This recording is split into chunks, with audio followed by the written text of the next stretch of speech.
Благодат, вяра и живот в духа. Скъпи брати и сестри, днес искам да ви припомня най-великата истина, която някога е била разкривана на човечеството. Благовестието на Исус Христос. Това е добрата вест, която преобръща всичко, което сме си мислили за Бога, за нас самите и за начина, по който можем да имаме вечен живот. Първо нека поговорим за спасението по благодат. Ние сме спасени не защото сме направили нещо, за да го заслужим. Ние сме спасени по Божията незаслужена милост. Библията ясно казва в Ефесяни 2, 8-9: защото по благодат сте спасени чрез вяра, и то не от самите вас, това е дар от Бога, не чрез дела, за да не се похвали никой. Ние не можем да си заработим пътя към небето. Нито едно добро дело, нито една благотворителност, нито една религиозна практика не могат да ни направят достатъчно добри в Божите очи. Спасението е дар, който Той ни предлага безплатно. Как тогава можем да получим този дар? Чрез вяра в Исус Христос.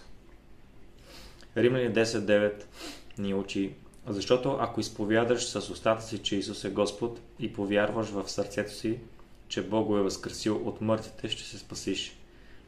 Нашата вяра в Исус, в Неговата смърт на кръста за нашите грехове и в Неговото възкресение е това, което ни оправдава пред Бога. Ние сме обявени за праведни не защото сме такива, а защото вярваме в единствения, който е праведен, Исус Христос. И чрез Него ние сме такива, всъщност. Сега идва и най-освобождаващата част – животът чрез Святия Дух, а не чрез закона. Бог ни е дал Святия Дух, за да живеем пълноценен живот. Законът със своите правила и норми днес е като забраненото дърво в Едемската градина. Спомнете си какво се случи, когато Адам и Ева ядяха от него. Връзката им с Бога се прекъсна. Дойде смъртта и греха. По същия начин, ако се опитваме да живеем според закона, според списъци от трябва и не трябва, ние всъщност служим на плътта си. Галатяни 5.18 казва: но ако се водите от духа, вие не сте под закон. Когато се опитваме да спазваме закона, ние неизбежно се проваляме и това води до осъждане, до чувство на вина и до прекъсване на връзката ни с Бога и дори с хората около нас. Защо? Защото така живеем според плътта, опитвайки се със собствени сили да бъдем угодни на Бога. Но слава на Бога, ние сме призовани да живеем чрез Святия Дух. Той ни дава плодове, които са проявлени на Неговата природа в нас: любов, радост, мир, дълготърпение, благост, милосърдие, вярност, кротост, себеобуздание. Срещу тези плодове няма закон. Те не са списък с задължения, а естествен резултат от това, че Святия Дух живее в нас и ни води. Нека да се оттърсим от мисълта, че трябва да се стремим да бъдем добри, според човешки стандарти или според религиозни предписания. Нека да се оставим да бъдем водени от Святия Дух, да живеем в Неговата свобода и в Неговата сила, като се молим на небесни езици. Нека се наслаждаваме на плодовете, които Той произвежда в нас, защото именно те са доказателство за истинският ни живот в Христос. Нека живеем водени от Святия Дух в пълна свобода и радост, знаейки, че в Христос сме оправдани и вече не сме под проклятието на закона. Защо? Защо законът не е нашият път към Бога, скъпи приятели? Нека разгледаме още по-дълбоко тази свобода, която имаме в Христос. Много хора, дори и вярващи, се опитват да се докажат пред Бога чрез спазване на правила, чрез човешки норми и традиции. Но нека да си зададем въпроса: защо законът не е нашият път към Бога днес? Законът е свят и добър, даден от самият Бог. Но той беше даден, за да покаже на човека неговата неспособност да спазва Божите стандарти. Законът служи като огледало, което ни разкрива нашата греховност и ни води до осъзнаване, че се нуждаем от Спасител. Той не беше даден за да ни спаси, а за да ни покаже, че се нуждаем от спасение. Представете си, че искате да пресечете широка река. Законът е като път, който ви води до ръба на реката, но не ви дава лодка, за да я пресечете. Той ви показва, че реката е твърде широка, за да я преплувате сами. Само Исус Христос е мостът, който ни превежда през тази река, свързвайки ни отново с Бога. Да не се връщаме към забранения плод, когато се опитваме да живеем според правила, закони и норми, които не са вдъхновени от Святия Дух. Ние всъщност посягаме към забранения плод. Точно както Едемската градина.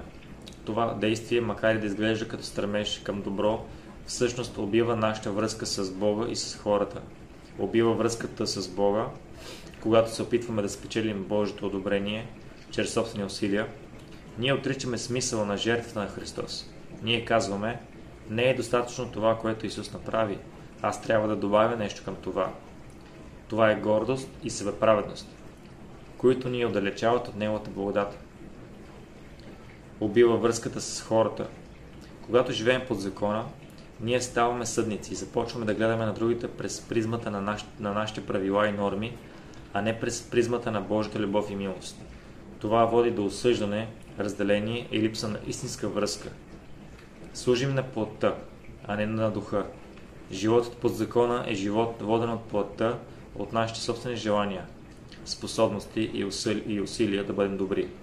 Но животът, воден от духа, е живот, който се предава на Божията воля и позволява на Неговата сила да действа в нас. Животът в духа,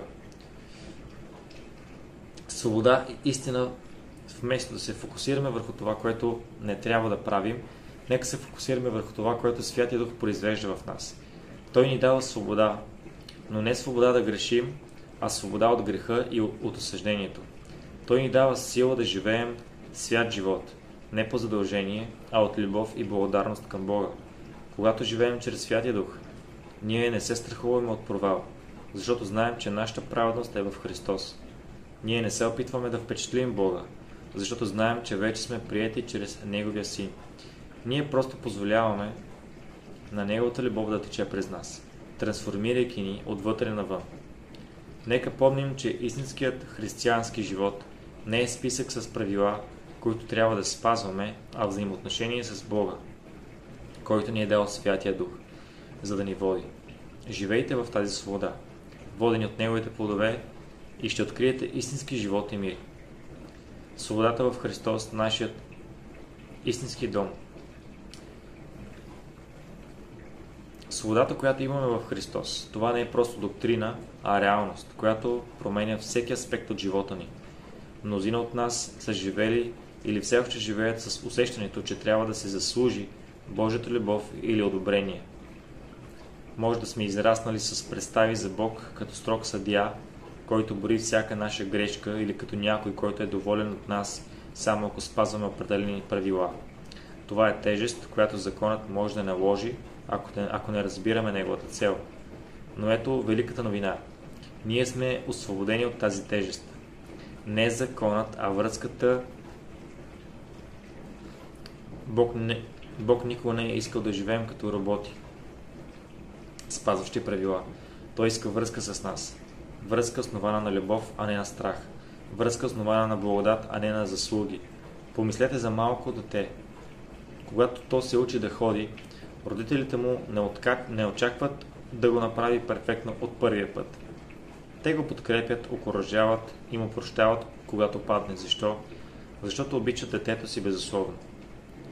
Те не обичат детето си само защото то спазва правилата за ходене, а защото то е тяхно дете. По същият начин, нашият Небесен Отец не ни обича, защото сме безгрешни или защото спазваме всеки закон. Той ни обича, защото ние сме Негови деца чрез вяра в Исус Христос. И точно като любящи родители, Той ни дава Святия Дух не за да ни осъжда, а за да ни води, да ни утешава и да ни помага да растем в Неговата прилика. Когато законът се превърне в забранен плод,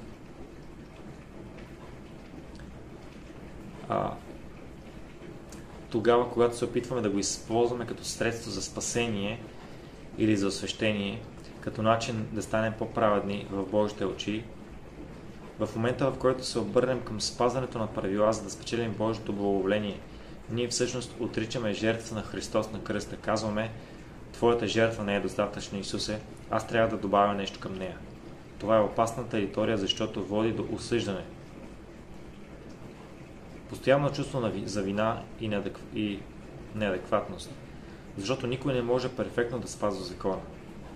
До гордост. Когато успеем да спазим някое правило, може да се чувстваме по-добри от другите, които не се справят. И религиозност. Без връзка. Изпълняваме ритуали и правила, но сърцето ни е далеч от Бога. Животът чрез Святия Дух, свобода и плодородие, но в Христос Святия Дух ни дава живот. Той ни преобразява отвътре, не ни променя чрез списък от не трябва, а чрез силата на Неговата любов, която живее в нас. Помислете за дърво. То не се опитва да роди плодове, като се старае да спазва правила. То просто поема вода и хранителни вещества от почвата, получава слънчева светлина и естествено дава плод. По същия начин, когато оставаме свързани с Христос, лозата, и позволим на Святия Дух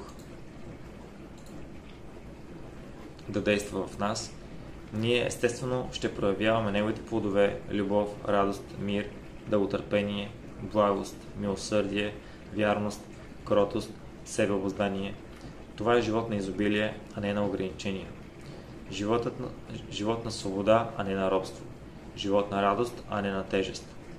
Нека се доверим на Святия Дух, да му позволим да ни води във всяко решение и във всяка стъпка. Нека живеем в пълнотата на благодата, която ни е дадена, и да се радваме на истинския си дом в Христос, място на безусловна любов и пълна свобода. Осъзнавам, че не съм съвършен нито в писането на проповеди, нито в четенето им, нито в това да говоря пред камера. Това е нещо ново за мен, за първи или втори път да го правя, но важното е, че споделих това, което ми беше на сърцето, и се надявам това да ви послужи.